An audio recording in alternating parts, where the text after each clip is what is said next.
Love और मेहर मुनीर।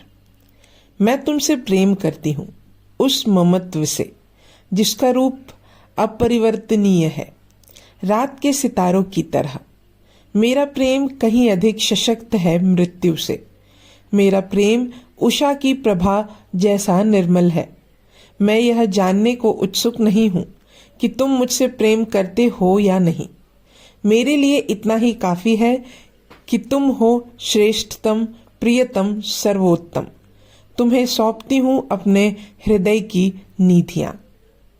पहली दृष्टि में ये पंक्तियां किसी ऐसी कवि की रचना प्रतीत होती है जिसकी लेखनी ने कागज रूपी तपोभूमि पर वर्षों कठोर साधना की हो, जिसका काव्य की गहराई में पूरी तरह से रम चुका हो। परंतु वास्तविकता यह है कि इसका रचयिता कोई उम्रदराज कवि नहीं बल्कि 15 वर्षीय एक किशोरी थी। वह किशोरी जिसे ईश्वर ने जीवन की सार्थकता के लिए भेजा था, जिसे एक एक कर अपने गुणों को संसार के समक्ष प्रस्तुत करना था। लव नामक इस कविता की रचना सरोजनी ने वर्ष 1895 में की थी। मात्र कुछ पंक्तियों द्वारा सरोजनी ने अपने मन के भावों को बड़ी सरलता से कागज पर उतार दिया। इन्हें पढ़कर बड़े से बड़े कवि भी प्रशंसा किए बिना न रह सके। यदि इसके पीछे छिपे मर्म में उतरा जाए तो प्रेम में डूबी कवित्री के मनोभावों को सहज ही समझा जा सकता है। कविता में प्रेम की अभिव्यक्ति करते हुए कवित्री कहती है, मैं तुमसे ममत्व की गहराई से प्रेम करती हूँ। जिस प्रकार आकाश में स्थिर तारे अपरिवर्तनीय तथा स्थिर हैं, उसी प्रकार मेरे प्रेम में परिवर्तन की आशंका व्यर्थ है। मृत्यु टल सकती है लेकिन मेरा प्रेम उससे भी अधिक अटल है। उष्ण होते हुए भी मेरा प्रेम सुबह की किरणों की तरह निर्मल है। तुम मुझसे प्रेम करते हो अथवा नहीं, यह जानने में मेरी रुचि नहीं है। मैं केवल इतना कहती हूँ कि तुम श्रेष्ठ हो, सर्वोत्तम हो, मेरे प्रियतम हो। इसलिए मैं अपने मन के कोमल भाव तुम्हें समर्पित करती हूँ। मेहर मुनीर की रचना।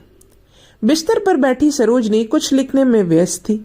हाथ कभी ठहर जाते तो कभी तेजी से चलने लगते। चेहरे पर आते जाते भाव मन में उमड़ने वाले विचारों की संक्षिप्त परिचय दे रहे थे। सरोज, क्या कर रही हो तुम? आवाज सुनकर सरोजनी एकदम हड़बड़ा गई। लिखना बंद करके उसने जल्दी से डायरी एक ओर रख दी। कमरे में प्रविष्ट होते पिता की आंखों से पुत्री का यह कार्य छिपा न रह सका। वे बिस्तर के कोने पर आकर बैठ गए और उसके सिर पर स्नेहपूर्वक हाथ फेरते हुए बोले, क्या कर रही हो सरोज? बस ऐसे ही कुछ पंक्तियां लिख रही थी, सरोज ने सहज भाव से उत्तर दिया। अच्छा लाओ हम भी देखें कि क्या लिखा है, अघोरनाथ लाड करते हुए बोले। डायरी में उसने अपने मनोभावों को नाटक रूप में उतारा था। उसे पढ़कर पिताजी क्या कहेंगे, यह सोचकर डायरी को थोड़ा पीछे सरकाते हुए सरोजनी बोली, पिताजी अभी थोड़ा लिखना बाकी है, उसे पूरा कर लूं फिर आप पढ़ लेना। उसे संकोच को अघोरनाथ पहचान गए। वे हंसते हुए बोले, यदि तुम इसे अभी नहीं पढ़वाना चाहती तो कोई बात नहीं, लेकिन मैं पिता रूप में नहीं बल्कि आलोचक और पाठक की दृष्टि से इसे पढ़ना चाहता हूँ। यदि पंक्तियां मन की गहराई से लिखी गई हैं तो तुम्हें इन्हें पढ़वाने में कोई संकोच नहीं होना चाहिए, क्योंकि भावयुक्त लेखन निश्चय ही पढ़ने वाले के हृदय को स्पर्श करता है। विश्वास और स्नेह का सहारा पाकर सरोजनी का संकोच जाता रहा। उसने डायरी आगे बढ़ा दी। वह फारसी भाषा में लिखा एक नाटक था जिसका नाम था मेहर मुनीर। विचार मग्न मुद्रा में बैठे अघोरनाथ एक एक पन्ने को ध्यान पूर्वक पढ़ रहे थे। लगभग 15 मिनट तक डायरी का अवलोकन करने के बाद उन्होंने नजरें उठाकर सरोजनी की ओर देखा। सरोज, वे बोले।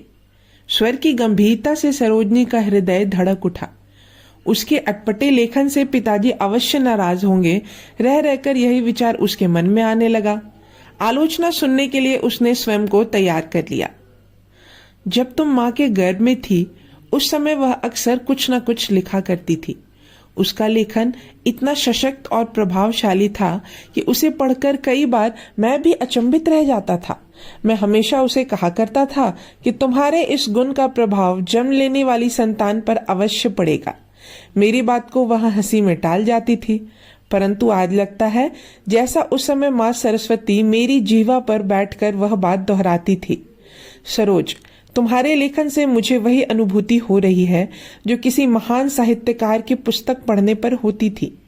तुमने शब्दों का चयन और प्रयोग इतनी सुंदरता के साथ किया है मानो माँ सरस्वती ने तुम्हें अपने समस्त गुण अर्पित कर दिए हों। मुझे तुम में भविष्य की महान दार्शनिक, लेखिका एवं कवित्री नजर आती है। तुम्हारा यह गुण फलित होकर जनसाधारण की आवाज बनेगा। इतना कहकर वह डायरी एक ओर रखकर वहां से चले गए। सरोजनी अचंभित थी। उसने स्वप्न में भी कल्पना नहीं की थी कि उसे वैज्ञानिक अथवा गणितज्ञ बनाने की इच्छा रखने वाले पिता उसके लेखन को इतना प्रोत्साहित करेंगे। प्रेमवश उसकी आंखों में आंसू उमड़ आए। छात्रवृत्ति और विदेश गमन। नाटक को प्रकाशित करवाने के लिए अघोरनाथ ने उसे एक स्थानीय पत्रिका में भेजा। प्रकाशित होते हुए विभिन्न स्थानों से सकारात्मक प्रतिक्रियाओं का तांता सा लग गया। पाठकगण पत्र लिख लिख कर लेखिका के आगामी नाटक के बारे में पूछने लगे। उन्हें उम्मीद थी कि पत्रिका के अगले अंक में ऐसा ही मर्मस्पर्शी नाटक अवश्य प्रकाशित होगा। अघोरनाथ ने नाटक के अंग्रेजी संस्करण की कुछ प्रतियां हैदराबाद के निजाम तथा अपने घनिष्ठ मित्रों को भी भेजी। कला प्रेमी निजाम को नाटक अत्यंत रोमांचित कर गया। सरोजनी की लेखनी का जादू देखकर वे विस्मित थे। जिस दिन उन्होंने नाटक पढ़कर समाप्त किया, उसी दिन अघोरनाथ ने कहा, सरोजनी की प्रशंसा शब्दों में करना मेरे लिए असंभव है। उसके काव्य कौशल और प्रतिभा ने मुझे मंत्रमुग्ध कर दिया है। ऐसी होनहार तरुणी को प्रोत्साहित करने के लिए मैं उसे ऐसा उपहार देना चाहता हूँ जो उसके भविष्य के लिए उपयोगी सिद्ध हो। उन्होंने सरोजनी के लिए छात्रवृत्ति की व्यवस्था कर दी, जिसमें वह इंग्लैंड जाकर शिक्षा अर्जित कर सके। इसमें इंग्लैंड आने जाने के खर्च के साथ साथ प्रतिवर्ष 300 पाउंड की भारी भरकम राशि भी सम्मिलित थी। लेकिन सरोजनी इसके लिए तैयार न थी। माता पिता तथा भाई बहनों को छोड़कर इंग्लैंड जाना उसे अखर रहा था।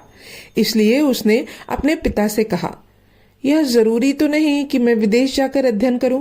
यहाँ रहकर भी मैं अपनी पढ़ाई पूरी कर सकती हूँ। वहां आप लोगों के बिना मैं कैसे रहूंगी? अघोरनाथ ने उसे समझाते हुए कहा, तुम्हारी बात सही है, लेकिन मैं चाहता हूँ कि तुम्हारी दृष्टिकोण तथा विचारों का विस्तार हो।